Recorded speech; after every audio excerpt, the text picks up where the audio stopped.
It just takes one health scare to break your entire financial plan. Nobody prepares for sickness. Lahat tayo sobrang confident till something big happens. Pero naman akong healthcare. Supported ng company. And in a single moment, I realized hindi pala pera ang problema ko. Kung hindi time. Hindi mo mapipigilan. Hindi mo rin mapapalitan. Walang rewind button dyan, boss. And ang pinakamalupit pa dyan, it will always cost you two things. Your peace of mind and your finances. And doon ko naintindihan na isang brutal na truth.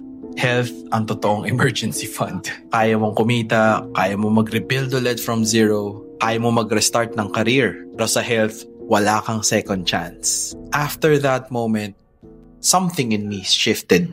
I stopped delaying life decisions. I stopped ignoring my body.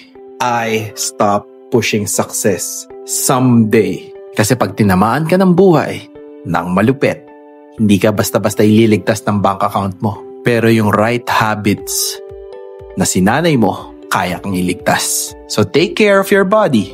Take care of your stress. Take care of your time. Money is replaceable. Ang buhay mo, hindi.